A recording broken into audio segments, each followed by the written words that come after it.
तो चलिए दोस्तों वीडियो की शुरुआत करते हैं। सबसे पहली कंपनी की बात करते हैं। पहली कंपनी का नाम है दोस्तों काइनेस टेक्नोलॉजी इंडिया लिमिटेड।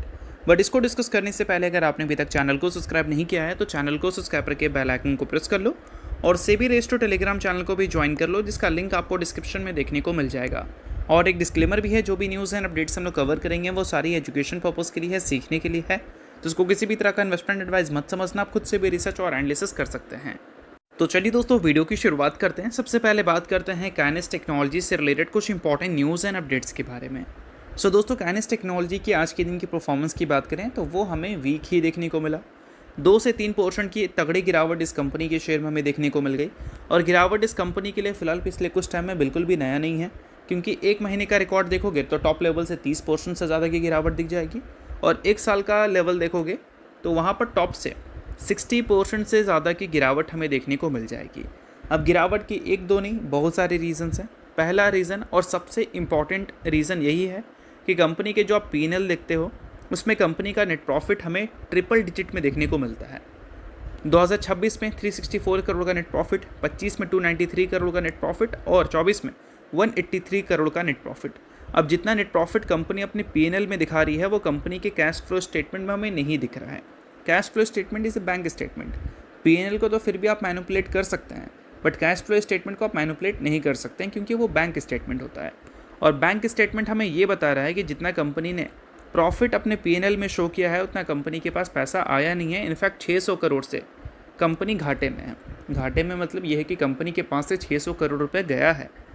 अब 1024 करोड़ का रिसीवेबल्स है कंपनी के पास, यानी कि कंपनी ने माल बेचा तो है बट उसका पैसा कंपनी को मिला नहीं है। कितना नहीं मिला है भाई? 1024 करोड़। उतना तो कंपनी का पूरे साल का प्रॉफिट भी नहीं है, तो उससे डबल से भी ज़्यादा कंपनी का रिसीवेबल्स है। और ये कहीं से भी कंपनी के बिज़नेस के लिए अच्छी बात नहीं है। उसके अलावा इन्वेंट्रीज़ की बात करें तो वो भी हमें नेगेटिव दिख रही है। पिछले साल भी नेगेटिव दिखी थी, उसके पिछले साल भी नेगेटिव ही दिखा था, और इस साल भी नेगेटिव ही दिख रहा है। बट एक बात है कि नेगेटिव का जो नंबर है वो बढ़ता जा रहा है। तो लगातार कंपनी के रिसीवेबल्स और इन्वेंट्री अगर बढ़ रहे हैं तो ये कंपनी के कैश फ्लो के लिए बिल्कुल भी अच्छी बात नहीं है। और नेट नहीं, फ्री कैश फ्लो अगर देखोगे तो 26 में 1800 करोड़ का नेगेटिव था, 25 में 1000 करोड़ का नेगेटिव था और 24 में 300 करोड़ का नेगेटिव था। यानी कि एक लंबे टाइम से कंपनी का फ्री कैश फ्लो हमें नेगेटिव ही दिख रहा है, और यही सबसे बड़ा कारण बना है काइनेस के गिरावट का। दोस्तों फिलहाल रिजल्ट का पीरियड चल रहा है, और रिजल्ट के पीरियड में हर कोई को अपनी कंपनी के रिजल्ट जानने हैं। तो इसके लिए क्या कर सकते हैं, आप सेबी रेस्टो रिसर्च एनालिस्ट के टेलीग्राम चैनल को ज्वाइन कर सकते हैं, जहां पर सबसे पहले आपको रिजल्ट्स की अपडेट मिलेंगी। साथ में उस कंपनी के टेक्निकल्स को प्रॉपर एनालिसिस कर यहाँ पर अपडेट किया जाएगा। जिसको भी चाहो तो आप चेकआउट कर सकते हो। ये आपके लिए बहुत ज़्यादा यूजफुल रहेगा, क्योंकि इससे आपको क्लैरिटी मिलेगी कि आपकी कंपनी की परफॉर्मेंस अभी के टाइम पे कैसी है और आगे कैसी हो सकती है। और ये सारी चीज़ें कौन देगा? SEBI resto research analyst. तो इसके लिए आप टेलीग्राम चैनल को ज्वाइन कर सकते हैं। ज्वाइन बिल्कुल फ्री में कर सकते हो। मल्टीपल कंपनी के चार्ट्स आपको दिख जाएंगे, जिसको आप चेकआउट भी कर सकते हो। तो लिंक डिस्क्रिप्शन में है, लिंक के थ्रू जाकर चैनल को ज्वाइन कर लो। और इन सारी चीज़ों के बाद अगर हम काइनेस के गाइडेंस पे ध्यान दें कि कंपनी 2027 को लेकर क्या सोच रही है, क्योंकि 2027 का नंबर ही डिसाइड करेगा कि कंपनी में रिकवरी हमें 60% से देखने को मिलेगी या नहीं। ठीक है, तो कंपनी फिलहाल क्लियर कर दिया है कि 2027 के फाइनेंशियल ईयर में जो ग्रोथ कंपनी दिखाएगी वो ईएमएस इंडस्ट्रीज़ को आउटपेस कर होगा। यानी कि ईएमएस इंडस्ट्रीज़ का जो भी ग्रोथ रेट है उससे कंपनी बेहतर ग्रोथ दिखाएगी हमें 2027 के फाइनेंशियल ईयर में। तो एग्जैक्ट अगर ग्रोथ के नंबर को देखोगे तो 15 से 16% कंपनी टारगेट लेकर चल रही है। यानी कि हम उम्मीद कर सकते हैं कि 2027 के फाइनेंशियल ईयर में भी डबल डिजिट के रेवेन्यू एंड प्रॉफिट ग्रोथ दिखेगा। बट सबसे इंपॉर्टेंट डिस्कस तो अभी हमने कंपनी के कैश फ्लो स्टेटमेंट को किया, उसको लेकर कंपनी के स्टेटमेंट्स क्या हैं 2027 को लेकर। तो पहले कंपनी ने अपने ऑर्डर बुक को हाईलाइट कर दिया है कि कंपनी के पास काफ़ी हेल्दी ऑर्डर बुक है 8366 करोड़ का, जो कि काफ़ी सही है। और मल्टीपल जगह से कंपनी को ऑर्डर्स मिल रखे हैं, चाहे हम एरोस्पेस की बात करें, इंडस्ट्रियल की बात करें, ऑटोमोटिव की बात करें, रेलवे की बात करें या फिर ईवी वर्टिकल की बात करें। और इन सारी चीज़ों के बाद वर्किंग कैपिटल और कैश फ्लो स्टेटमेंट्स की बात करें तो इसको लेकर कंपनी ने चीज़ें एक्सेप्ट की हैं कि 2026 के फाइनेंशियल ईयर में कंसोलिडेटेड कैश फ्लो स्टेटमेंट जो है वो प्रेशर में हमें देखने को मिला था, क्योंकि इन्वेंट्री और मेटेरिंग बिजनेस के इन्वेस्टमेंट्स की वजह से कंपनी को नुकसान हुआ था। ठीक है, बट फिलहाल कंपनी उम्मीद कर रही है कंपनी उम्मीद कर रही है कि पॉजिटिव कैश फ्लो स्टेटमेंट हमें 2027 के फाइनेंशियल ईयर में देखने को मिल सकता है। अब उम्मीद कर रही है तो देखते हैं कि कैश फ्लो स्टेटमेंट हमें पॉजिटिव दिखता है या नहीं। बट एक बात ध्यान रखना, ऐसा नहीं कि ये 600 करोड़ का नंबर अगर पॉजिटिव हो जाए तो वो पॉजिटिव है। कंपनी अगर यहाँ पर 82 करोड़ नेगेटिव शो की है और यहाँ पर 600 करोड़ नेगेटिव शो की है, तो 600 करोड़ अगर मान लो 6 करोड़ पॉजिटिव हो जाए तो ऐसा नहीं कि ये नंबर पॉजिटिव हो गया।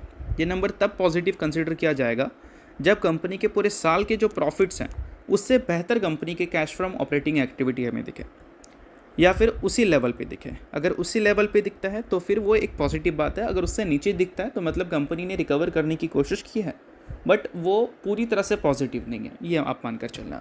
और अगर आपने अभी तक सेबी रेस्टो टेलीग्राम चैनल को ज्वाइन नहीं किया है तो उसको जाकर आप ज्वाइन कर लो। उसका लिंक आपको डिस्क्रिप्शन में देखने को मिल जाएगा। लिंक के थ्रू जाकर चैनल को बिल्कुल फ्री में आप ज्वाइन कर सकते हैं। अब इन सारी चीज़ों के बाद बात कर लेते हैं अगली कंपनी के बारे में, जिसका नाम है MCX यानी कि multi commodity exchange of India limited. तो आज के दिन की बात करें तो MCX से रिलेटेड कुछ खबर ऐसी हमें देखने को मिली है जो कि बोल सकते हैं कि पॉजिटिव है। इसमें पहली खबर ये है कि क्रूड ऑयल के प्राइसेस में फिर से हमें तेज़ी देखने को मिल चुका है और वो भी काफ़ी अच्छा खासा 3 से 4% की तेज़ी आज के दिन भी ब्रेंट क्रूड ऑयल के प्राइस में हमें देखने को मिल गई है। अब ये तेज़ी हमें क्यों देखने को मिला है, इसका सबसे बड़ा कारण है इजराइल ने स्ट्राइक किया है ईरान के पेट्रोकेमिकल प्लांट में, और उसके बाद ईरान का जो रिटेलिएशन है वो भी ख़तरनाक हुआ है क्योंकि ईरान ने टारगेट कर लिया है इजराइल के पेट्रोकेमिकल फैसिलिटी में, यानी कि पेट्रोकेमिकल प्लांट्स जो हैं उन पे अटैक्स हो रहे हैं। इजराइल भी कर रही है और ईरान भी कर रही है।